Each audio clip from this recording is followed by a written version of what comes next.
1000 పడకల సామర్థ్యంతో హైదరాబాద్ సనత్ నగర్ లో నిర్మించిన డాక్టర్ ఎంసీఆర్ టిమ్స్ ఆసుపత్రి ప్రారంభోత్సవానికి ముహూర్తం ఫిక్స్ అయింది. సీఎం రేవంత్ రెడ్డి చేతుల మీదుగా ఈ హాస్పిటల్ రేపు ప్రారంభం కాబోతోంది. Doctor Marri Chenna Reddy Telangana institute of medical sciences ఆసుపత్రి మే 1 నుంచి ఓపీ సేవలతో ట్రయల్ రన్ విజయవంతంగా సాగుతోంది. ప్రస్తుతం నడుస్తున్న ట్రయల్ రన్ లో రోజు సగటున 250కి పైగా ఓపీ నమోదవుతుంది. ప్రారంభం తర్వాత ఇన్ పేషెంట్ సేవలు అందుబాటులోకి వస్తే పేషెంట్ల సంఖ్య మరింత పెరగబోతుంది.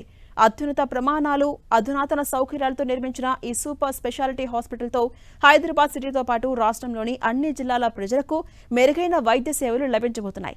ఇక టిమ్స్ హాస్పిటల్ ను 1126 కోట్ల భారీ వ్యయంతో నిర్మించారు. ఈ హాస్పిటల్ ప్రాంగణం మొత్తం 53.3 ఎకరాల వైశాల్యంలో విస్తరించి ఉండగా టిమ్స్ ఆవరణ 22.67 ఎకరాల్లో ఉంది. హాస్పిటల్లో మొత్తం 1082 బెడ్లు ఉన్నాయి. వైద్య సేవల కోసం 30 డిపార్ట్మెంట్స్ ఉండగా మొదటి విడతలో 28 డిపార్ట్మెంట్స్ ను పూర్తి స్థాయిలో అందుబాటులోకి తీసుకొస్తున్నారు. వీటిలో 11 super speciality, 11 broad speciality, 6 diagnostic and support departments ఉంటాయి. మిగిలిన 9 డిపార్ట్మెంట్లను రెండో విడతలో ప్రారంభించబోతున్నారు.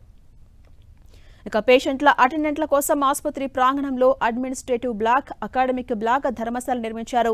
ఈ ధర్మశాలలో 196 జనరల్ బెడ్లు, 30 పెయిడ్ బెడ్లు అందుబాటులో ఉంటాయి. ఇక సనత్ నగర్ టిమ్స్ ఆసుపత్రిని 4 ప్రధాన డిపార్ట్మెంట్లలో సెంటర్ ఆఫ్ ఎక్సలెన్స్ గా రూపుదిద్దారు. కార్డియాక్ సైన్సెస్ విభాగంలో cardiology, heart surgery, vascular surgery సేవలు లభిస్తాయి. రీనల్ సైన్సెస్ విభాగంలో కిడ్నీ కేర్, యూరాలజీ, నిరంతర డయాలసిస్ సేవలు జరుగుతూ ఉంటాయి. ఇక ట్రామా సైన్సెస్ విభాగంలో neurology, neuro surgery, orthopaedics, general surgery చికిత్సలు లభిస్తాయి.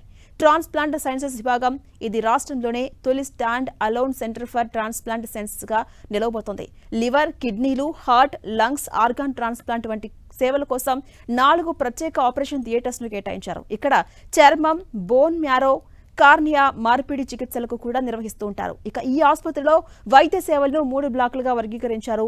ఏ బ్లాక్ ను ఎమర్జెన్సీ సేవలు, 15 ఆపరేషన్ థియేటర్స్, 300 బెడ్ల ఐసీయూలు, పోస్ట్ ఆపరేటివ్ కేర్ కోసం కేటాయించారు. ఇక బి బ్లాక్ లో అవుట్ పేషెంట్ ఓపీ సేవలు, pharmacy, cath lab, cardio, thoracic operation theatre, diagnostic centres ఉంటాయి. ఇక సి బ్లాక్ లో ఇన్ పేషెంట్ రూమ్లు, వార్డులు, రేడియాలజీ సేవలు ఉంటాయి. ఇందులో ఈహెచ్ఎస్ కోసం 100 బెడ్లు ప్రత్యేకంగా కేటాయించారు. ఇక 30 బెడ్లతో నిరంతరం పనిచేసే డయాలసిస్ యూనిట్ ఉంటుంది. ఎమర్జెన్సీ డయాలసిస్ కోసం ట్రయాజ్ లో మరో 2 బెడ్లు అందుబాటులో ఉంచారు. ఇక ఈ హాస్పిటల్ను 2 దశల్లో పూర్తి స్థాయిలో అందుబాటులోకి తీసుకురాబోతున్నారు. మొదటి దశలో 582 బెడ్లు, 15 ఆపరేషన్ థియేటర్స్ పనిచేస్తాయి. ఇందులో 88 ఎమర్జెన్సీ బెడ్లు, 30 డయాలసిస్ బెడ్లు, 100 ఐసీయూ బెడ్లు, 100 జనరల్ బెడ్లు ఉంటాయి. ఇక రెండో దశలో మరో 500 బెడ్లు అందుబాటులోకి రాబోతున్నాయి. ఇందులో విదేశీ పేషెంట్ల కోసం 100 మెడికల్ టూరిజం బెడ్లు, 100 పెయిడ్ రూమ్లు, ఈహెచ్ఎస్ కు మరో 100 బెడ్లు, 200 జనరల్ వార్డు బెడ్లు ఉంటాయి.